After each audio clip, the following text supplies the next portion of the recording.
Hi, welcome to today's episode of Crystal Clear. Super happy to be here with you today. Today, I really wanted to touch on micro healing, like little daily to-dos, because let's just face it, healing is a journey. It's not linear.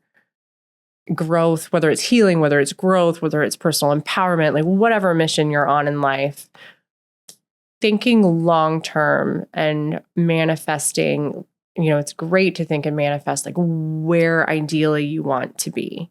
And then thinking of little things every day that you can do to get you there. So interesting, and a little backstory on this that just popped into my head.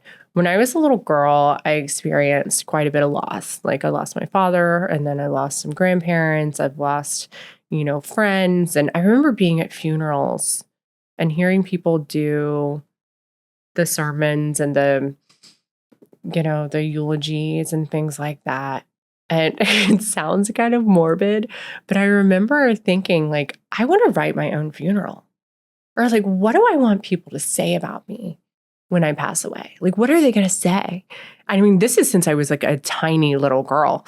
So I would actively, as I was a child, like think of what am I going to say at Nana's funeral? And what am I going to say at Pop's funeral? And, being raised by my grandparents, I think I was always very afraid they were going to pass away. But I mean, let's face it, they were 40 and 42 years older than me. That's like modern day parents, for goodness sakes. So they really weren't that old. But, when you're a child, you feel like everyone's ancient. So for me, thinking of, what legacy am I going to leave on the world? How am I going to make my mark? And it doesn't have to be something crazy and extravagant. And I'm sure it's changed over time as I've evolved. But what my core want and need always was I want to be known as a real, raw, authentic person who just tried her best, who wanted the best for everyone. Like genuinely, I do want the best for all people. I don't like to compete with other people, whether it's socially or, sports. There's some, all right, let's just cut the shit. There are some things I am competitive about, but I'm one of those people that is genuinely happy for the winner if it's like a competition of some sort, specifically athletic, like cycle or, something fun that involves like physical activity is more my style. But, so yeah, having that aside. But anyway, just someone that really genuinely wants to bring out the best in other people. And again, that's the purpose of why I'm here and why I'm doing this work, is because I want you guys to know, like, I have not had a perfect existence. No one does. And just exposing some of those real raw truths behind that. And I wanted to really share some of the things. I've been reading this amazing book called When You're Ready, This Is How You Heal by Brianna Weist. And I've actually took a trip and listened to a couple of her books. The Mountain Is You is one. And then there's another one on my list, but these two in particular, I really love. The Mountain Is You, it's more about self-sabotage, and it's really good. And it was kind of nice because I had, 2 to 4 hour, 6 hour spurts in the car. So I was really able to listen to a lot of it. But so I'm going to share later in the episode some of the stuff that she has in her book about micro healing. And first, I just wanted to share some of mine. So again, healing, empowerment, growth, it's a slow process if you want it to be effective and you want it to last. So some daily things, like I like to look at them as glimmers, which are like opposite of triggers, like new trendy little word here, glimmers. I would love to really focus on my daily glimmers and breathing. So the first thing in the morning, and I asked Matt this too, like, what are some things micro healing? So I wrote down some of his too, and this is one of his as well. Like when you first wake up in the morning, like when you start to shudder, you feel your body, just really observing what state you're in, like what's going on in your thoughts, what's your breath, like connecting to your breath first thing in the morning. And just allowing yourself to be still. So that's one thing, because before I would jump out of bed at 4:45 in the morning and go cycle and go this. And there was zero observation in my body state. So that's been really something that's been helpful before doing anything in the morning, observing my own breath, connecting to myself, evaluating my body, and then going from there. That's what determines what I do next, whether it's, an activity or a bath or a shower or whatever. Grounding is something for me that is so healing, whether that's just going outside and stepping barefoot in the grass first thing in the morning, letting the dog go potty, or taking a walk and listening to the birds. And we have a really kind of a quiet neighborhood and it's really beautiful, and allowing myself to just kind of be in nature and be still. I preferably love to be barefoot all the time. I would be if I could be. Whether that's at the beach, and enjoying nature for me, touching a tree, not just being outside in nature, but actually touching the tree or touching a leaf and connecting with nature in some way. That also goes for, taking a bath or a shower, like really allowing myself to be immersed in it and not thinking, what I need to do about this or this and, being somewhere else. I really try to be present in my moment when I'm in those experiences. There are times where I purposefully go for a walk to think about something, or I purposely, obviously we all have to take showers and our hygiene, but, I really try to connect to myself with myself while I'm there. Journaling and daily affirmations is something that's huge for me. Journaling has probably saved my life along with many other people in my world. And having a safe place to write down my thoughts, my observations, my goals, my dreams, my big thoughts, my little thoughts, my just daily to-do list. Just it helps me personally to get it out of my mind, get it on paper. And that's really helpful for me, along with the daily affirmations. And this is something that I've started honestly more recently than others, because I've really realized some of the self-sabotaging kind of mental stuff I had going on, especially when it came to like my appearance and stuff, which is really sad, but true. So looking at myself in the mirror every day, and I think teaching group exercise is something that I love and will always be near and dear to my heart. So even after my butts and guts classes or strength and cardio classes, I say a little something at the end of the class. And I'm like, I want you at the end of our stretches, just take a long gaze at yourself in the mirror and honor your body and show love and appreciation for the beautiful person that you are. And I hope your day is filled with love and gratitude and whatever else I feel like saying that day. We don't just have to say those things in yoga, and we don't just have to wait to go to a class to hear them. We can do that for ourselves on a daily basis. And one thing that I've done that helps me with that is I put a picture of myself when I was like 2.5 on my mirror in my bathroom. And so that little crystal every day reminds me to be the best version of myself. And I just want to make her proud. And I want to be able to support her because she's still in there and she's still learning and she's still growing. I want to be able to support her through each day like I do my own kids and like I do myself. Purging. Purging is super healing. I don't even want to say this is a micro healing. This is like a mega healing thing for me. And if you know me, you've been in my home, all of our previous nannies will tell you, especially my girlfriend, Kelsey, I am the ultimate always purging something. I mean, if you buy something in my house, you have to purge something. That's kind of like my philosophy. If, Tatum knows if she gets some new stuff, she needs to purge twice as much, just because it's like, that's how things accumulate. And it could, even if it's just a drawer, it could be the medicine cabinet in your house. It could be the condiments in your refrigerator. It could be one drawer in your dresser at a time, but just going through, dumping everything out, looking at it. Like, do I use this? When's the last time I've worn this? Is it useful? I don't know. I mean, you can go Marie Kondo on it. Like, does it bring you joy? I don't know.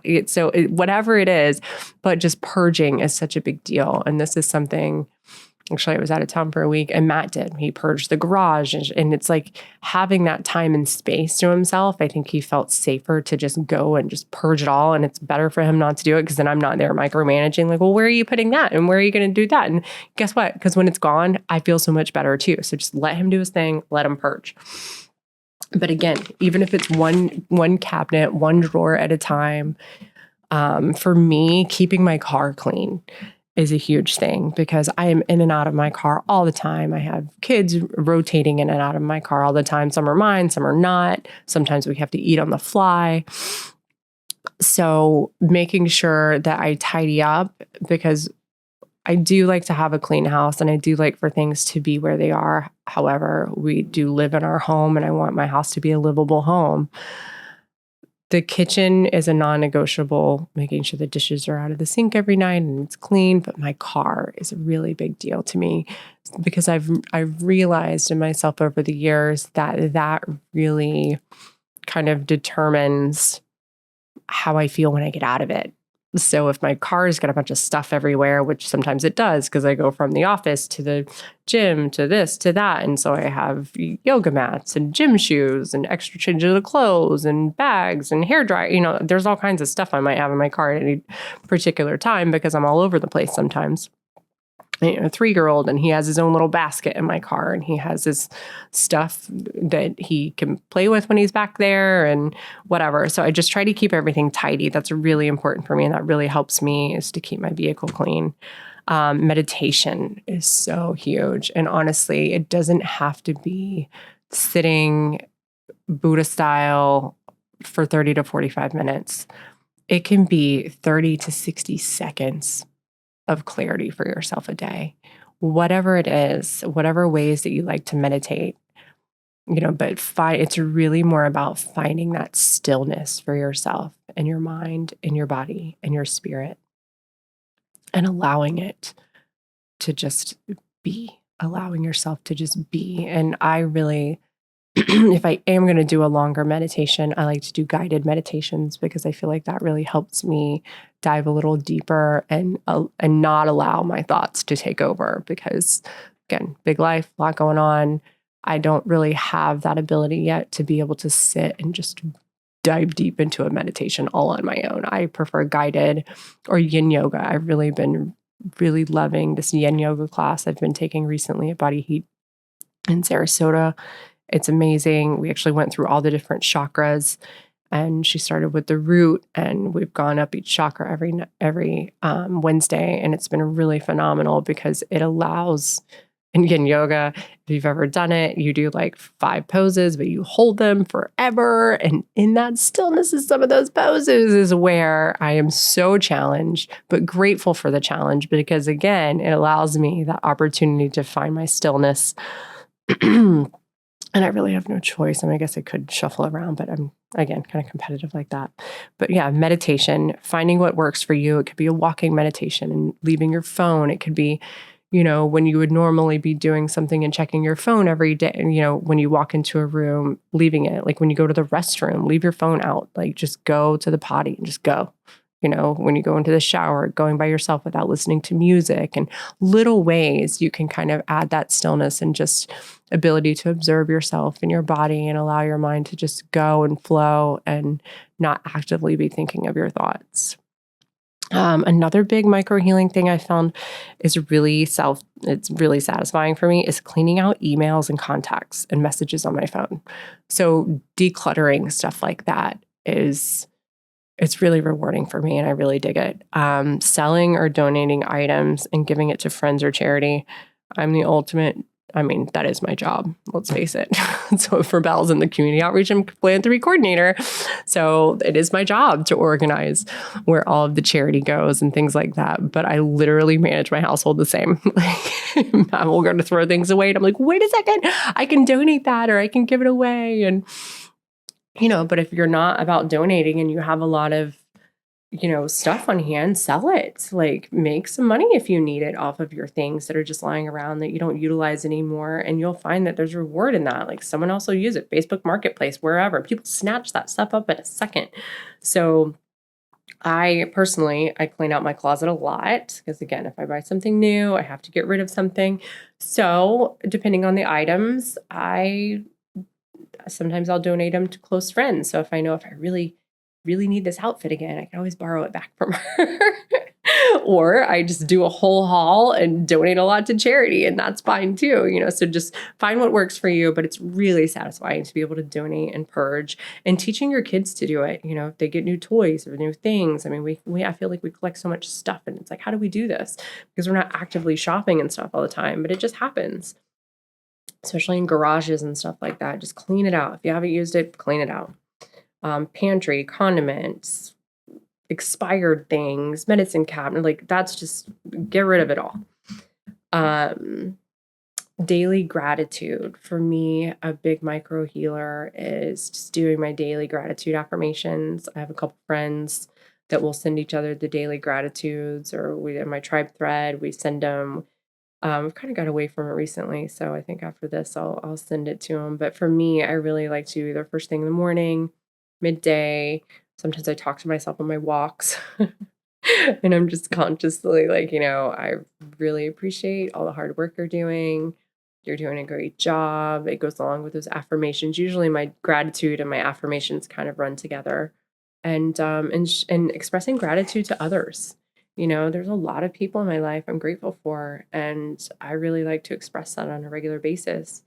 And genuinely, not just to talk and blow smoke, but really genuinely expressing my gratitude for my friends, my family, my peers, even for those tough things in life that we go through that we're not always grateful for in the moment, but we if we allow ourselves, we learn from those moments. And so just really expressing gratitude for the good, the bad, the ugly, and all the things in between.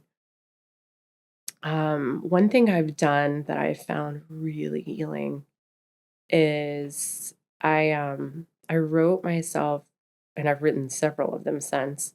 I wrote myself a forgiveness letter, and that is impactful. There's a lot of things I have had to forgive myself for over the years.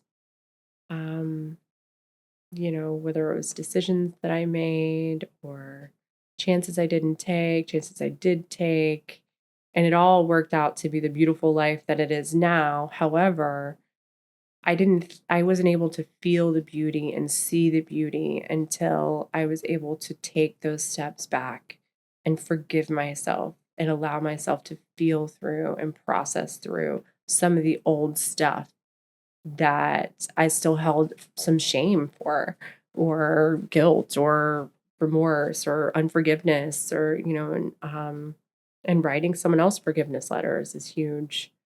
Even if you don't give it to them. And I think that's key.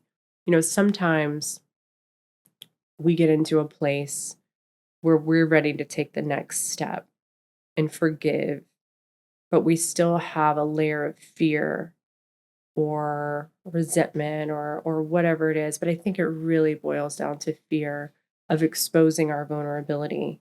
So write someone else a forgiveness letter, and you don't even have to give it to them. But what I've found in my journey is that forgiveness is for me. Like, me forgiving someone for something really has nothing to do with them. It has everything to do with me and the way that I am able to move on from it and heal from it and learn and grow. Because every time you kind of forgive, it's like taking an eraser on an old chalkboard and you erase a little place, and it leaves open space for more great things to come in. So writing myself and writing others forgiveness letters is huge. And I went on a retreat with a girlfriend, and we did an exercise where we wrote forgiveness things, and we wrote things down on pieces of paper and we burned them in a fire. And that was really impactful. And so not only are you writing down your feelings, you're writing down deep, dark things, then you're burning it and you're watching it dissipate in front of you. So for me, that was really helpful in just really releasing it and allowing it to go. And maybe that's dumping something, no littering, but, something into the ocean, like putting something out there to just let it go. That's something for me that's been really impactful. It could be little things, like little micro healing things, like drinking water before you do anything else in the morning. Before you have your coffee, make sure you drink a good 16 ounces of water before you go to bed at night. And, just little tiny movements we can make in our day. Making your bed, something that I'm kind of a stickler about. I'm one of those people, I like to make my bed. If I walk into my room and my bed is not made, it's something that makes me feel all the feels. I'm not going to lie. But I just make it. I don't care if it's 10 o'clock at night. I still make the bed before I get in it. Very rarely is that the case because Matt's pretty good about making the bed too. Do something that your future self will thank you for. And this is something that I really try to do every day. Whether that for me recently has been not drinking alcohol. Like I've learned a lot about my personal health, and I have a lot of health goals and some places I really want to get within my mind, my body, my spirit, and alcohol just doesn't serve me. So that's one of the choices I make every day, and actually exercising every day. And part of having a great exercise routine is knowing when to rest. So balancing that, like that's stuff that my future self is going to thank me for, whether it's a rest day or an exercise day or a sober day or whatever, a play day, and just letting everything else go and allowing myself to have the mental freedom. A rest day. I went on a trip for a week and I got home, and Saturday I just rested and I took a nap and I didn't worry about unpacking, and I allowed myself to have that day. And guess what? Sunday I woke up and I felt fantastic, and I was able to knock everything off on my to-do list because I allowed myself the time to rest. So really just sticking to thinking what your ideal future self might look like and doing something every day to kind of get you there. It's those micro healing things. Another big thing is finding a quiet place, whether it's at home or at work, or it could be in your car, somewhere in your daily routine that you can kind of retreat to unwind and just have that mental space and clarity. Like Matt and I will communicate with each other when we're all home and like tag team. I'll be like, I need a minute. I'm going outside. And same for him. If he says, I need a minute, I'm taking a walk, then I know, not to let the dog go out and chase him, or not to let that. I know he needs that time for himself because he's got a lot going on. And same at work. Like I've made my office like this beautiful little safe haven, and just creating a nice calming space for yourself that you can just retreat and unwind and have a few minutes of clarity. And it doesn't have to be anything spectacular. It could be the bathroom. It could be the, pantry, for goodness sakes. I don't know what your family situation life is like, but find a place. So those are just some of the things that I've really found valuable. And I've been reading this book. When You're Ready, This Is How You Heal by Brianna Weist. I love her. And she actually, I was looking through this before I got here, and we have a lot of the same things. So she has little ways to practice microhealing in your everyday life. So I'll read a few from her. Appreciate something that you have today that your past self would be impressed by, even if it feels normal now. And I love this. And that's a good way of self-reflection, of understanding like how far you've come. Start saying thank you for what you want as though it has already happened. And I love that because that's really what manifestation really is. So she says, write it down, say it out loud, even once is enough. So I thought that was really awesome and impactful. And, just saying thank you for it. Like, okay, I'm manifesting this. I got this. Like, thank you for this vacation coming up. Thank you for this time for myself, whatever it may be. Learn the power of momentum. So start with small tasks in the day and let it build. So just like I said, making your bed, and then making your bed goes into putting the dishes away when you have your breakfast, and just little ways that you can continue to build momentum in your day. Make one tiny shift in the right direction. Drink half a glass of water, walk around the block, take a deep breath. I also mentioned this, and I just really, really thrive off of these for myself. Just for today, let yourself feel how you feel. Super important. Did a whole podcast on this. Allow yourself to feel your feelings and feel validated. Another, find a healthy, productive distraction from when your mind needs to be rerouted. And I really love that because sometimes we can all ruminate in our feelings, whether it's over something someone said or something we should have done or something. No, reroute it. Find something productive to do with your time. And that's not scrolling on your phone or the internet. It's doing something that makes you feel good and doing something that brings out joy and harmony in your world, or solitude and stillness. Unfollow every single person who makes you feel bad about yourself. Now, to me, this is kind of a given. So if you're still following people that make you feel bad about yourself for any way, unfollow them, because that's a huge thing. We don't want, and I think that's a subconscious self-sabotaging thing that people do. That the world we live in with the internet and everything at our fingertips, there's just so much out there. There's always going to have someone that has, a better car, a better body, a better this, a better that. Well, so what? Be happy for those people. But if it's something that makes you feel some kind of way, block it out, leave it alone. Don't make it a part of your life. See your discomfort as your subconscious way of telling yourself that you're capable of more and better. And then you have this current moment. And that's again, goes back to feeling your feelings and honoring the discomfort. Junk journal. So open up a notebook and scribble down actually the way you feel. Stop trying to invalidate them with positivity. That will arise in its own once your subconscious is more clear. That's true. Talked about that a lot because I'm a huge journaler and I know firsthand how much it's helpful. Let yourself dream. Imagine what you want to build and create it next in your life. And I love that.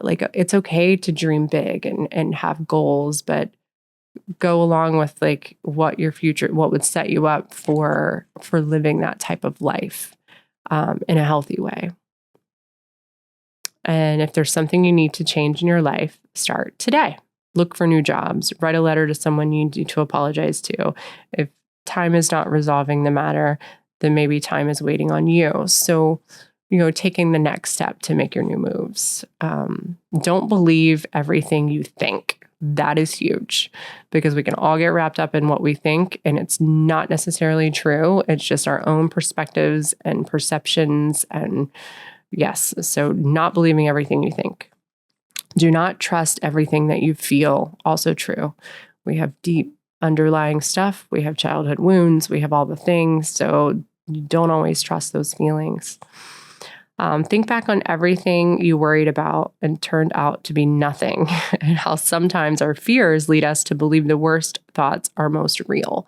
And this is something I used to struggle with. I was that person that was like, oh, if he said this, then in 10 years, our relationship is going to end up like this.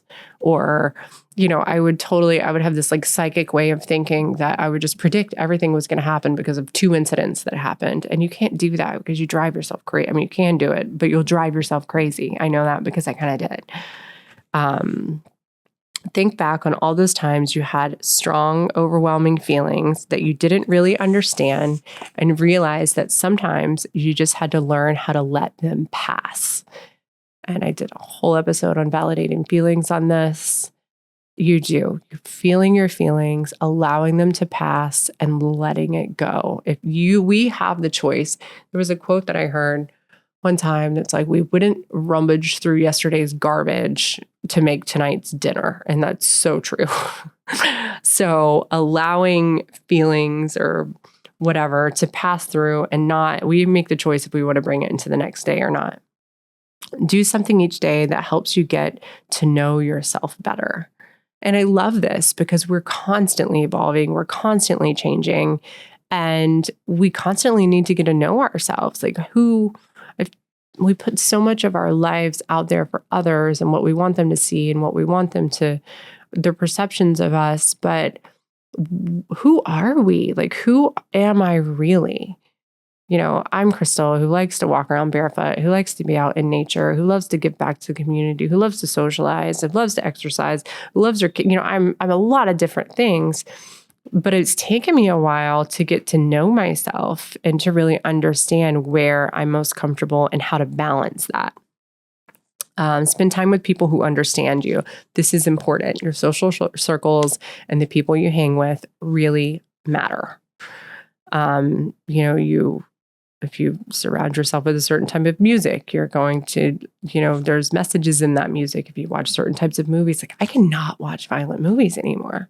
There's movies that I watched when I was a kid that didn't faze me. Now I watch them, I'm like jumping and, it's just, that's just me. But so spend time and do things that really, for people to understand you and that build you up. Do something for someone without asking for anything in return. And that's huge. Don't be afraid to disengage. Also a huge one. It's okay to say no. It's okay to step back.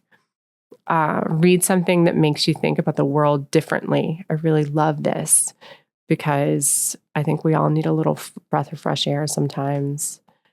Note what comes effortlessly to you within this is a key to your future. And I'm going to leave you on that one. And I feel like these podcasts really come effortlessly for me because I have such a passion for speaking my heart and really connecting with others. And I hope that these little micro healings have touched your heart, your space in some way, shape, or form. This is a really awesome book. When you're ready, This Is How You Heal from Brianna Weist. I got it at the Wild Ginger Apothecary here in Sarasota, but her stuff's available on Amazon. It's really awesome. I really enjoyed it, and I really enjoyed being here with you guys today. And that's a wrap. I'll talk to you later. Thank you.